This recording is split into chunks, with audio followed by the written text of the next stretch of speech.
Every morning at 6:30, Emma Rodriguez walked the same 3 blocks from her small apartment to the bus shelter on Maple Street. At 52, she'd been a nurse for nearly 30 years, and her body knew the rhythm of early shifts the way a heart knows how to beat. The autumn air was crisp that October morning, carrying the scent of fallen leaves and the promise of another long day at County General Hospital. That's when she first saw him. An older man, perhaps in his 70s, sat bundled in a worn olive-green jacket and faded pants, a thin blanket draped across his lap. His gray beard was long and unkempt, and his weathered hands trembled slightly as he held them close to his chest for warmth. He sat on a piece of cardboard beside the bus shelter, his eyes distant, looking at something far beyond the empty street. Emma paused, her hand instinctively moving to the lunch bag she carried. Inside was her usual breakfast, a turkey sandwich and a thermos of hot coffee. She glanced at her watch. The bus would arrive in 4 minutes. She looked at the old man again. His lips were chapped, his face pale from the cold. Emma made a decision that would change everything. "Excuse me, sir," she said softly, kneeling down to his level despite her tired knees. "I have more breakfast than I can eat. Would you mind helping me with it?" The man's eyes, a faded blue that might once have been bright and clear, slowly focused on her face. There was surprise there, and something else. Wariness, perhaps. Or shame. "It's okay," Emma continued, her voice gentle. "I really can't finish it all. And this coffee's still hot." His hands reached out slowly, carefully, as if he couldn't quite believe what was happening. "Thank you," he whispered, his voice rough and barely audible. "Thank you, miss." "My name's Emma," she said, placing the thermos and wrapped sandwich in his hands. "What's yours?" "William," he said after a moment. "William Turner." The bus arrived then, and Emma had to go. But something had shifted in her heart. The next morning, Emma packed 2 breakfasts. She found William in the same spot, and his face brightened when he saw her approaching. They didn't talk much that second day, just exchanged a few words about the weather, but Emma noticed he tried to comb his beard with his fingers, and he sat up a little straighter.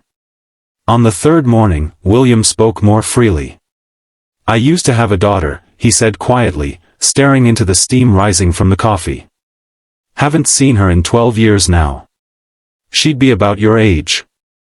Emma sat beside him on the bench for a few minutes, letting the confession hang in the air between them. "What was her name?" "Jennifer. Jenny, we called her." His voice broke slightly. I wasn't a good father. Drank too much. Said things I shouldn't have. By the time I got myself right, she'd moved on. Can't say I blame her."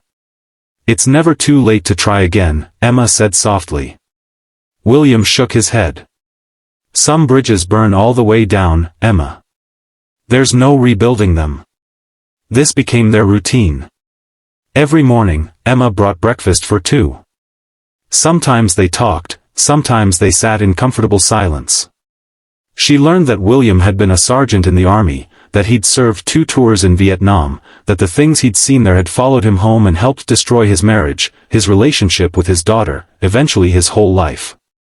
The bottle seemed like the only thing that could quiet it all down, he told her one gray morning in late October. But it just made everything worse. "Lost my job at the Postal Service.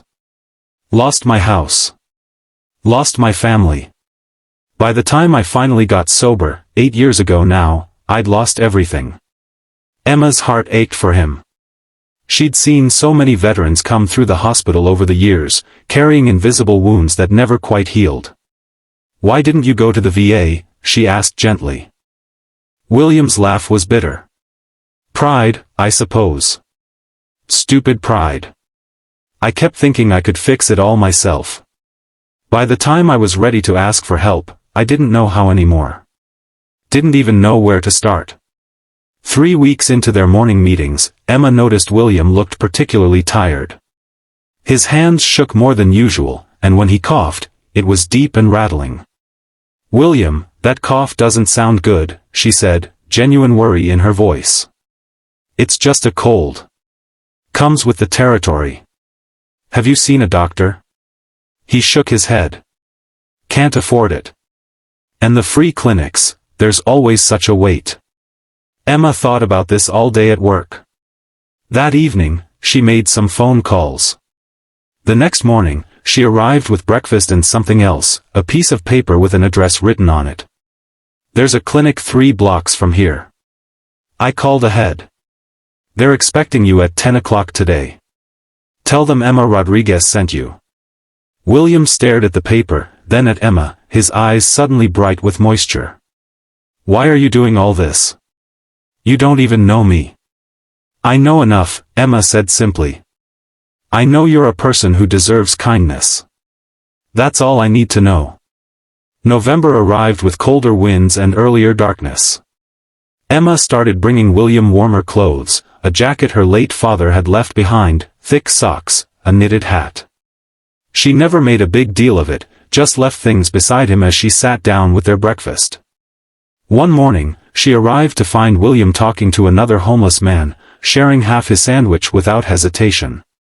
When the man left, Emma smiled. You're paying it forward, she said. William nodded slowly. You taught me something important, Emma. You taught me that dignity isn't about what you have. It's about how you treat people. How you let yourself be treated. I forgot that somewhere along the way.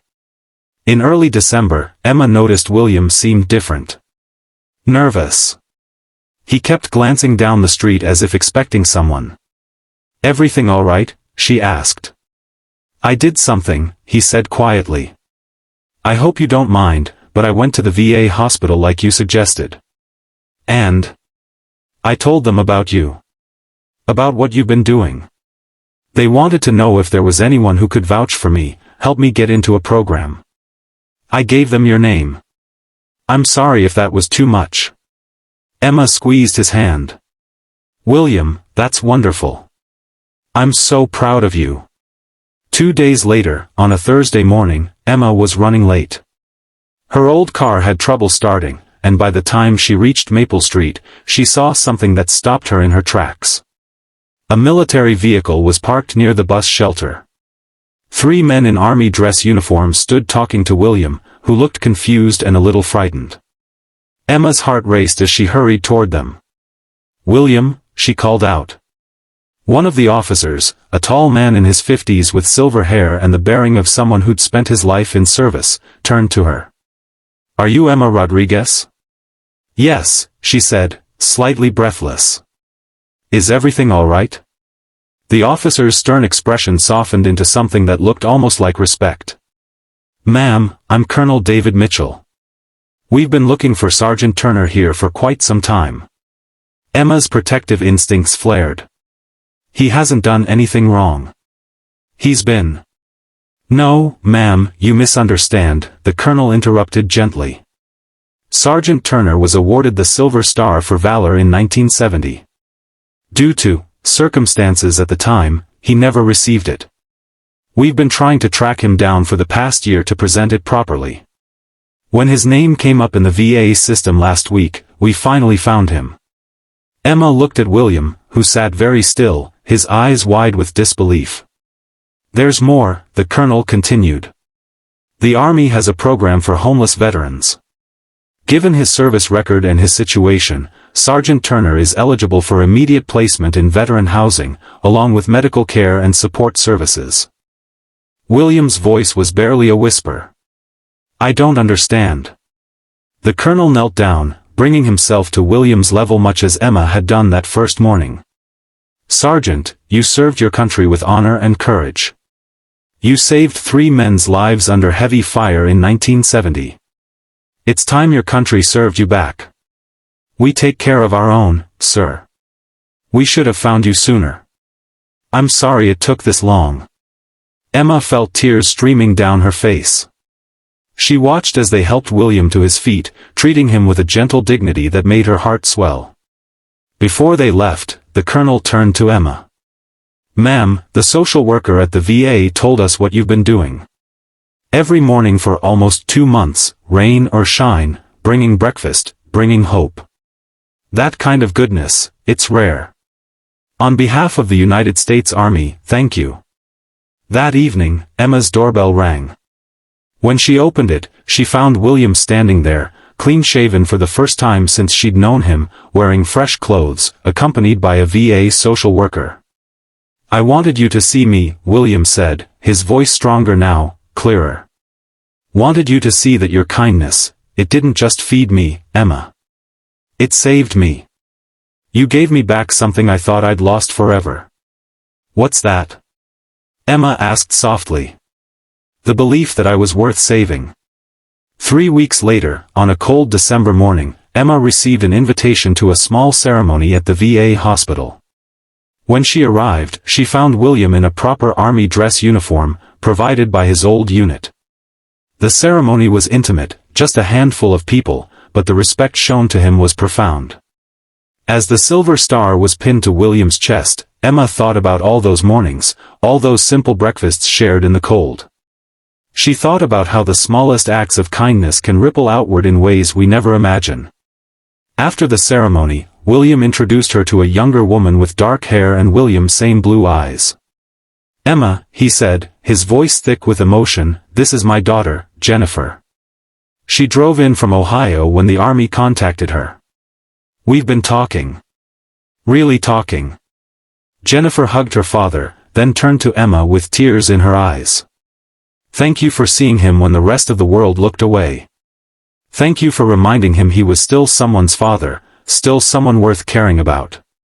Later, as Emma prepared to leave, William walked her to her car. "I'm starting a job next week," he told her. "Part-time work at the VA, helping other homeless veterans connect with services. Turns out I have some valuable experience." He smiled, a real smile that reached his eyes. "And Jenny and I, we're taking it slow, but we're trying. She's even invited me for Christmas. Can you believe it?" Emma hugged him tightly. "I absolutely can believe it. I'm so happy for you, William. You know what I think about every morning now?" William said. "I think about how close I came to missing all this. How I'd given up. And then you showed up with a thermos of coffee and a sandwich, and you treated me like I mattered. Like I was still a human being worthy of respect. That changed everything, Emma. Everything." As Emma drove home that evening, the city lights twinkling in the early darkness, she thought about the power we all hold to change someone's life. Not with grand gestures or huge sacrifices, but with simple, consistent kindness. With seeing people, really seeing them, and treating them with the dignity every human being deserves. She thought about her father, who'd always told her that kindness costs nothing but is worth everything. He'd been right. In the months that followed, Emma and William remained close friends. She attended his first monthly dinner with Jennifer and met his 2 grandchildren, who adored their grandfather and his stories. She was there when he received his 1-year coin celebrating his decade of sobriety. And every now and then, on her way to work, Emma would stop at the bus shelter on Maple Street. Sometimes there would be someone else there, someone down on their luck, looking lost. And Emma would sit down beside them with an extra breakfast she just happened to have packed. Because she'd learned something too. She'd learned that redemption is always possible, that it's never too late to start again, that human connection and simple kindness can quite literally save lives. And she'd learned that sometimes, when you reach out to help someone else, you end up receiving far more than you give. The measure of our lives, Emma understood now more than ever, isn't found in grand achievements or accumulated wealth. It's found in these small, sacred moments of connection. In seeing someone who feels invisible. In offering dignity to someone who's forgotten what it feels like. In believing that every person, no matter their circumstances, has inherent worth. That's the truth William taught her, even as she thought she was teaching him. We save each other. That's how it's always worked. That's how it always will.